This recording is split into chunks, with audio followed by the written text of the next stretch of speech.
तो आज हम इस वीडियो में पढ़ेंगे क्या, फेफड़ा पढ़ेंगे और फेफड़े की आंतरिक संरचना, और उसके साथ ही पढ़ेंगे वायु कोष्ठों की आंतरिक संरचना। तो हम शुरू करते हैं फेफड़ा। सबसे पहले देखते हैं फेफड़ा को।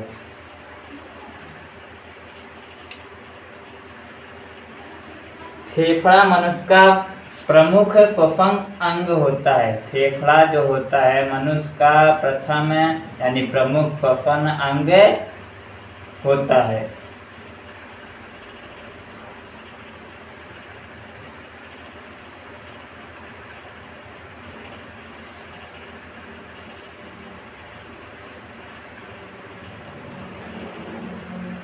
फेफड़ा मनुष्य का प्रमुख अंग होता है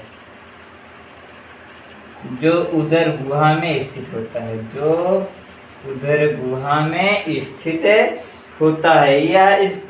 और फेफड़ों की संख्या 2 होती है। फेफड़ों की संख्या 2 होती है। यह हल्का गुलाबी रंग का और लचीला होता है। जो हमारा फेफड़ा होता है यह हल्के गुलाबी रंग का होता है। तो हम पढ़ रहे हैं क्या, फेफड़ा लंग्स। फेफड़ा मनुष्य का प्रमुख श्वसन अंग होता है। यह हल्का गुलाबी रंग का होता है। इसे हम बनाते हैं फेफड़ों इस प्रकार से। यह हल्का गुलाबी रंग का होता है तथा लचीला होता है, जो वक्ष गुहा में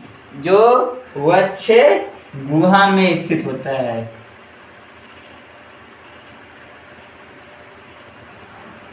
हमारा फेफड़ा जो है वक्ष गुहा में स्थित होता है।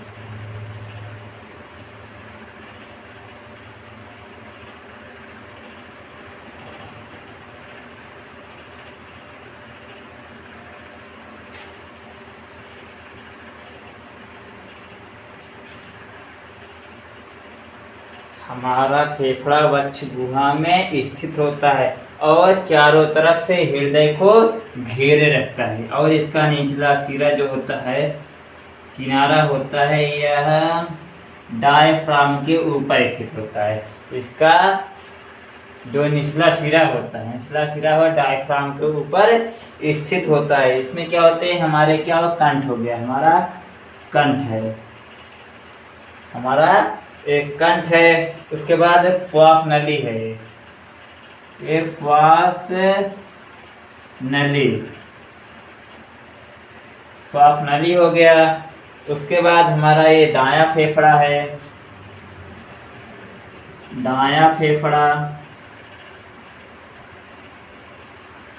और ये बायां फेफड़ा।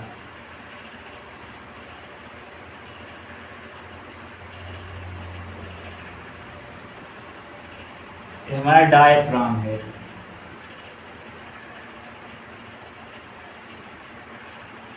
डायफ्राम हो गया। उसके बाद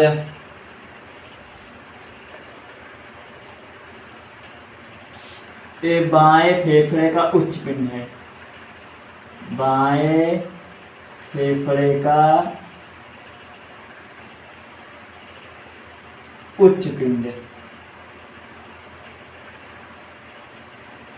ये बाएं फेफड़े का उच्च पिंड है।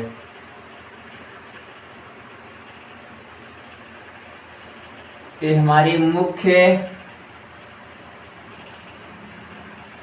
दाईं श्वसनी है।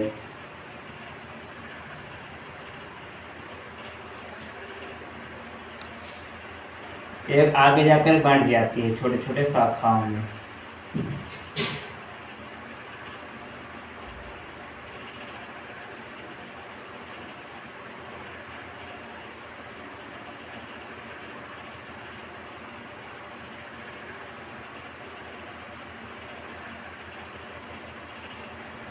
इसी प्रकार बढ़ती चली जाती है, संख्या बढ़ती जाती हैं, शाखाओं उप शाखाओं में बढ़ती जाएंगी, दोनों तरफ से इस प्रकार बढ़ जाएंगी।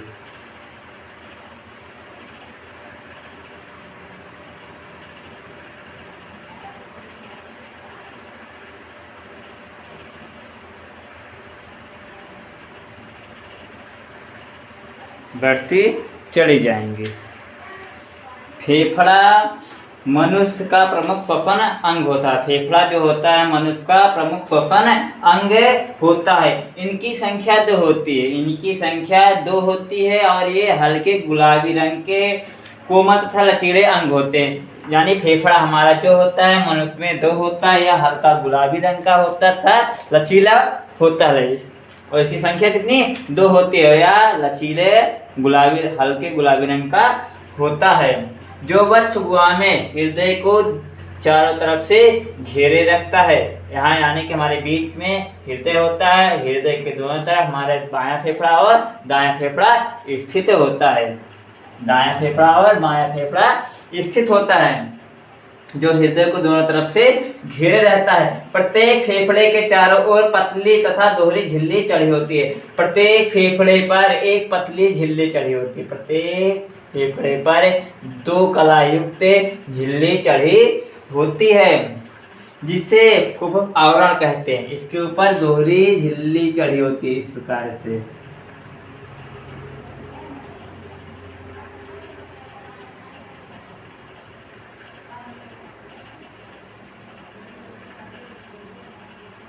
इसे हम कहते हैं फुफ्फुस आवरण। ये क्या है हमारा फुफ्फुस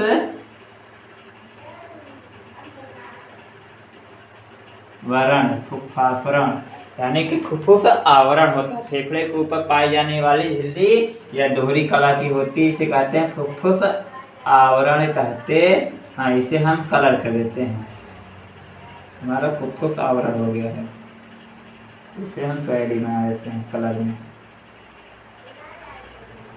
इस प्रकार से।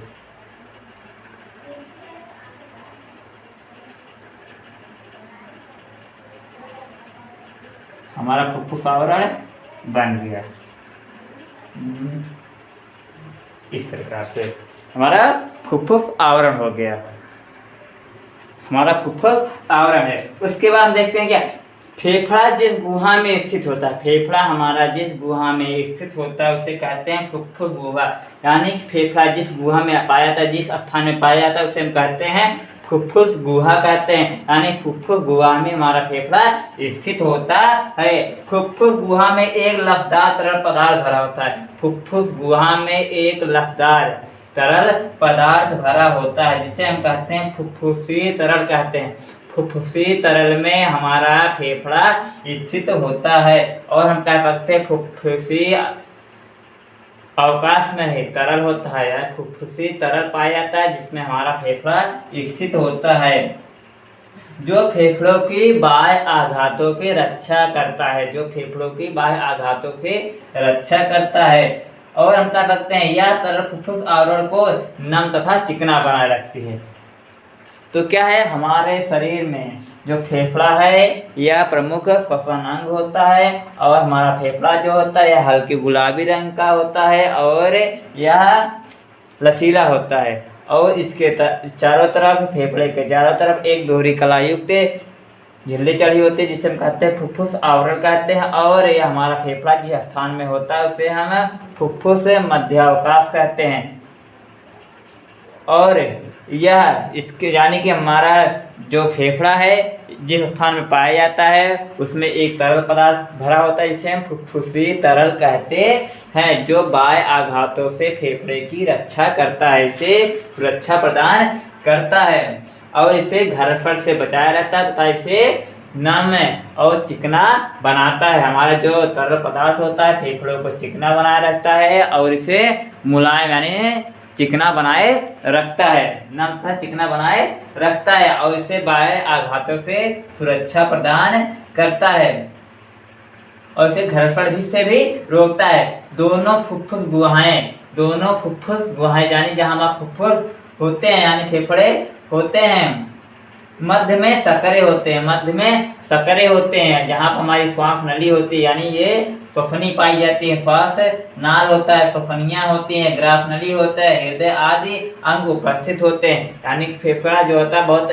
कम स्थान में स्थित होता है, जहाँ पर हमारी क्या होती है श्वास नली होता है, श्वसनी होती हैं और इसमें हमारा ग्रासनली होता है। हृदय बहुत मध्य अवकाश में होते हैं, मध्य स्थान में होते हैं, जिन्हें हम इसे बोलते हैं, इसे कहते हैं संकीर्ण कहते हैं। बहुत कम स्थान में उसे इसी स्थान को मध्य अवकाश कहते हैं। इसी स्थान को मध्य अवकाश कहते हैं, यानी कि जहाँ पर हमारी श्वास नली होगी, श्वसनी होगी और हृदय होगा, उसे हम मध्य अवकाश कहेंगे। यानी मध्य अवकाश में हमारा हृदय होगा, यहीं पर हमारा क्या है, हृदय, हार्ट हमारा यही होता है। और मध्य अवकाश में क्या होता है, हृदय होगा, श्वसनी होंगी और श्वास नली पाई जाती है। श्वसनी हृदय यानी कि श्वसनी होगी और श्वास नली हो गए और हृदय, यह मध्य अवकाश में ही स्थित होती है। और मध्य अवकाश एक संकीर्ण स्थान होता है।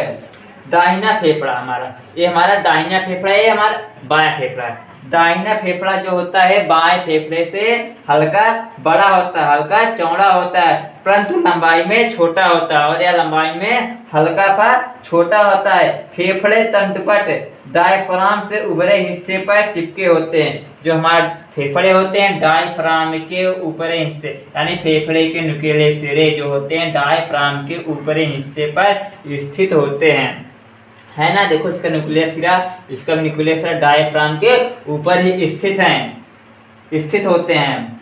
इसे फेफड़े का आधार कहते हैं, यानी डायफ्राम को ही फेफड़े का आधार कहते हैं, क्योंकि हमारे आधार डायफ्राम पर ही दोनों फेफड़े स्थित होते हैं, चिपके होते हैं। तथा शंक्वाकार जो छोर होता है इसे हम कहते हैं शीर्ष कहते हैं, इसे हम शीर्ष कहते हैं। यानी फेफड़े का जो शंक्वाकार भाग होता है, यह हमारा जो शंख के आकार का भाग होता है, इसे हम शीर्ष कहते हैं। फेफड़े में जाने वाली प्राथमिक श्वसनी के प्रवेश स्थान को, जहाँ पर हमारी ये प्राथमिक श्वसनी है, ये हमारी प्राथमिक श्वसनी है, जिस स्थान फेफड़े के अंदर जाती है उसे कहते हैं नाभिका कहते हैं। इसे इस स्थान को हम नाभिका कहेंगे। नाभिका हमारी क्या है, नाभिका है।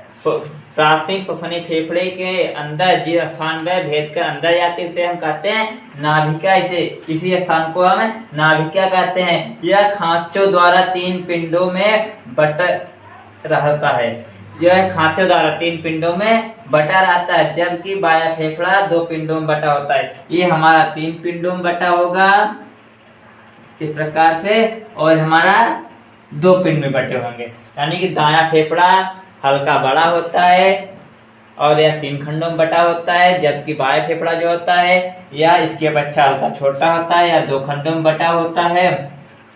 और इसमें प्राथमिक श्वसन नली यानी श्वसनी जो होती है इसमें प्रवेश करती है, इस स्थान पर उसे कहते हैं नाभिका कहते हैं। अंग्रेजी में कहते हैं इसे, हम इसे बोलते हैं हिलस कहते हैं। अंग्रेजी में हिलस कहते हैं, HILUS, हिलस कहते हैं। इस स्थान को नाभिका और हिलस भी कहते हैं। उसके बाद हम देखते हैं इसके आंतरिक संरचना, फेफड़े की आंतरिक संरचना के विषय में देखते हैं। फेफड़े का आंतरिक संरचना किस प्रकार से है। फेफड़े की आंतरिक संरचना,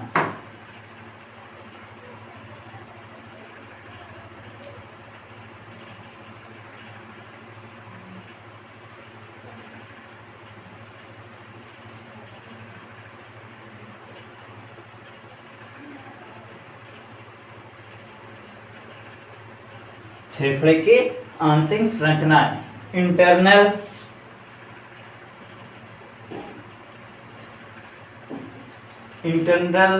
स्ट्रक्चर ऑफ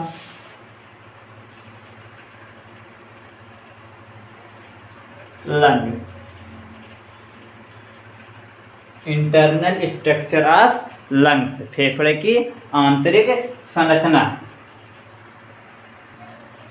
फेफड़े की आंतरिक संरचना, फेफड़ा बाहर से तो चिकना होता है, बाहर से चिकना दिखाई देता है। जो हमारा फेफड़ा होता है बाहर से चिकना तथा सपाट दिखाई देता है, परंतु इसकी आंतरिक संरचना जो होती है, यानी फेफड़ा जो होता है बाहर से चिकना और सपाट दिखाई देता है, इसका आंतरिक संरचना जो होती है वह मधुमक्खी के छत्ते के समान अंदर से वायु कोष्ठ दिखाया था, छोटे छोटे इसमें वायु कोष्ठ होते हैं, वायु के गुबारनुमा संरचनाएं होती हैं। तो हम देखते हैं क्या हमारा यही है, इसे हम बनाते हैं अपना।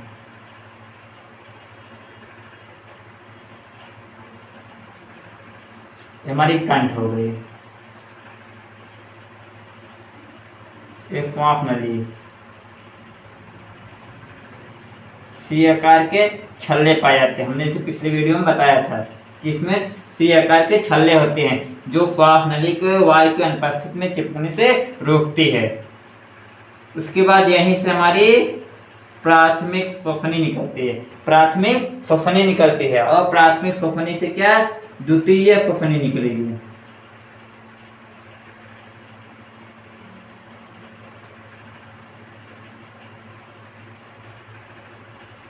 द्वितीय तृतीय बढ़ती जाएगी और अंत में जा करके एक छोटे से गुब्बारे नुमा संरचना में जा करके समाप्त हो जाएगी।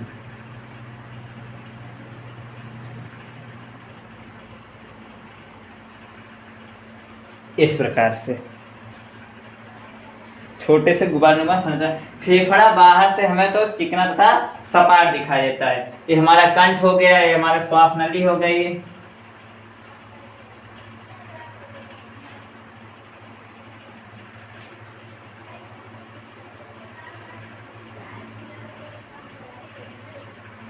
ये हमारी प्राथमिक श्वसनी है, द्वितीय श्वसनी है,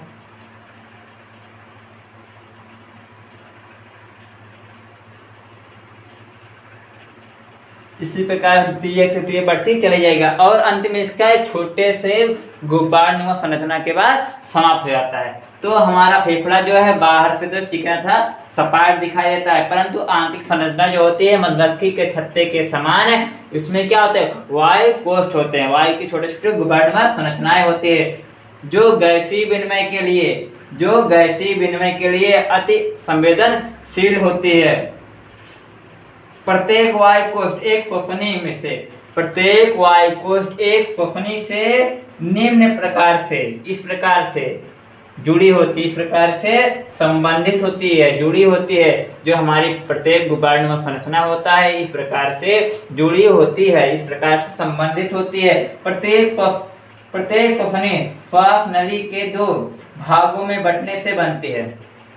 प्रत्येक श्वास नली प्रत्येक श्वसनी जो होती है श्वास नली के दो भागों में बंटने से बनती है। इस प्रकार देखो यहाँ पर हमारी प्राथमिक श्वसनी आए, दो में बढ़ गई, ठीक। उसके बाद द्वितीयक बनी, द्वितीय आए फिर से बटी, तृतीयक बनी फिर से बटी, ऐसे बढ़ते बढ़ते बहुत बार बढ़ती, बहुत बारीक बढ़ जाती है। बाद में उसका अंतिम सिरा एक गुब्बारनुमा संरचना में समाप्त हो जाती है, जिसे हम कहते हैं वायु कोष्ठ कहते हैं, एल्वियोलाई कहते हैं, इसे कहते हैं वायु कोष्ठ कहते हैं, वायु कोष्ठ है, अंग्रेजी में कहते हैं एल्वियोलाई, वायु कोष्ठ कहते हैं। प्रत्येक श्वसनी श्वास नली के दो भागों में बंटने से बनती है तथा यह फेफड़े में प्रवेश कर अनेक शाखाएं एवं उपशाखाओं में बट जाती है और इसका अंतिम महीन उपशाखा जो होती है, इसका अंतिम महीन उपशाखा यानी सबसे पतली जो शाखा होती है वह एक कूपिका नलिका कहलाती है। ये हमारा वायु कोष्ठ है, कूपिका नलिका कहलाती है, अंग्रेजी में एल्वियोलाई कहते हैं। इन नलिका के सिरों फूल करके, इन नलिका के सिरे फूल करके कूपिका का निर्माण करती हैं, कूपिका का निर्माण करती हैं, यानी वायु कोष्ठ जो होते हैं फूल करके कूपिका का निर्माण करती हैं, जिन्हें हम वायु कूपिका कहते हैं। प्रत्येक कूपिका पर अंगूर के गुच्छे के समान कई वायु कोष्ठ पाए जाते हैं। बहुत सारे, यानी कि इसके जो अंतिम सिरा होगा इसमें क्या होंगे, बहुत सारे कूपिकाएं आपस में इस प्रकार जुड़ के क्या कराएंगे, अंगूर के गुच्छे के समान संरचनाएं बनाएंगे, जिन्हें हम कहेंगे कूपिका वायु कोष्ठ कहेंगे। इस प्रकार से बनाते चली जाएंगे, इसी प्रकार बना डालेंगे, इसी प्रकार से बनाते चले जाएंगे। और एक अंगूर के गुच्छे के समान दिखाई देंगे। प्रत्येक वायु कोश सल्की उपकला की चपटी पतली कोशिकाओं से बनता है। इनकी कम मोटाई गैसीय विनिमय में विशेष योगदान देती है। इसमें क्या होता है, इसमें जो हमारे वायु कोष्ठ होते हैं इसमें बहुत सारे रुधिर वाहिनियां होती हैं। वायु कोष्ठों में रुधिर वाहिनियां होती हैं और यह गैसीय विनिमय के लिए बहुत संवेदनशील होती है। तो होता है कि इसमें बाहर से ऑक्सीजन गैस आएगी, जिसमें यानी बाहर से आए हुए ऑक्सीजन जो हमारा वायु आती है उसमें अधिक मात्रा में क्या होगा, O2 होगा, ऑक्सीजन होगा, और रुधिर में अधिक मात्रा में क्या होगा, कार्बन डाइऑक्साइड। हमारा ऑक्सीजन जो होगा रुधिर में चला जाएगा और रुधिर से कार्बन डाइऑक्साइड गैस जो होगी वह फेफड़े में चलाएगा। इस प्रकार से हमारा विनिमय होता रहता है, गैसीय विनिमय होता रहता है। तो हम कह सकते हैं जो वायु कोष्ठ होते हैं गैसीय विनिमय के लिए बहुत संवेदनशील होते हैं। और इसमें से वायु जो होता है, वायु में हमारा ऑक्सीजन फेफड़े में आता है और इससे हमारी जो एल्वियोलाई होती है, वायु कोष्ठ होते हैं, वे ऑक्सीजन को एब्जॉर्ब कर लेते हैं और रुधिर में आए हुए कार्बन डाइऑक्साइड को फेफड़े में छोड़ दिया जाता है, यानी अवशोषित कर लेते हैं, यानी इससे पार हो जाते हैं। इन्हें वायु कोष्ठों के आवरण से पार हो जाते हैं, जो इस प्रकार संरचना में हम देख रहे हैं। इस प्रकार इसके बाद देखते हैं हम वायु कोष्ठ की आंतरिक संरचना। इसके बाद वायु कोष्ठ की आंतरिक संरचना के विषय में पढ़ते हैं। एक वयस्क मानव में हमारा एक वयस्क यानी कि नवयुवक, एक वयस्क मानव में इनकी संख्या, वायु कोष्ठकों की संख्या 15 करोड़ एक तरफ, यानी कि 15 करोड़ एक तरफ और 15 करोड़ एक तरफ। तो इसमें इसको जोड़ ले, 15 करोड़ कितने, टोटल 30 करोड़ 30 करोड़, यानी दोनों फेफड़ों में मिलाकर के वायु कोष्ठकों की संख्या 30 करोड़ होती है। एक वयस्क मानव में टोटल 30 करोड़ एल्वियोलाई पाए जाते हैं। 15 करोड़ एक फेफड़े में यानी बाएं फेफड़ा में और 15 करोड़ दाएं फेफड़े में वायु कोष्ठकों की संख्या होती है। और नवजात शिशुओं में इनकी संख्या 2 होती है। नवजात शिशु में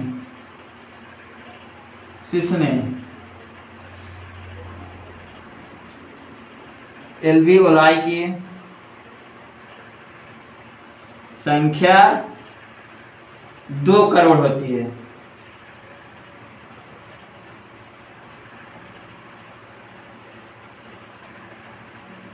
ये बात याद करने योग्य है वाली, इसे याद भी रखो और इसको भी।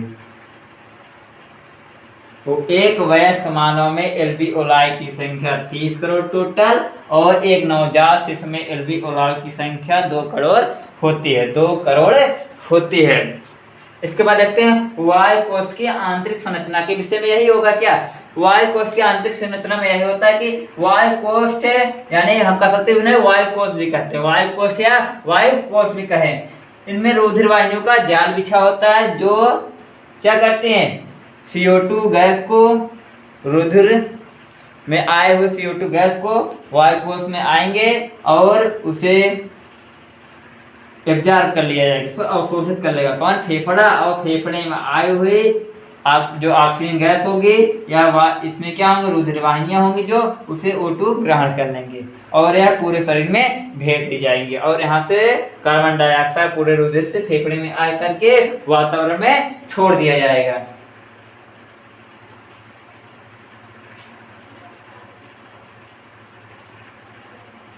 जो हमारी वायु कोष्ठ होती हैं यह विस्तृत रूप से, वायु कोष्ठ विस्तृत रूप से फेफड़े के भीतर गैसीय विनिमय के लिए उत्तरदायी होते हैं, गैसीय विनिमय के लिए उत्तरदायी होते हैं। यदि हमारा एल्वियोलाई ना होता तो यह ऑक्सीजन गैस को एब्जॉर्ब न करता और ना ही CO2 को फेफड़े में छोड़ा जाता। तो इसी टॉपिक के साथ हमारा ये श्वसन तंत्र यानी कि रिस्पायरी सिस्टम का टॉपिक खत्म होता है। तो अगले वीडियो हम किसी नए टॉपिक के साथ आएंगे। तो हमारा वीडियो अच्छा लगता है तो इसे लाइक कीजिए और शेयर कीजिए और चैनल को भी सब्सक्राइब कीजिए। धन्यवाद।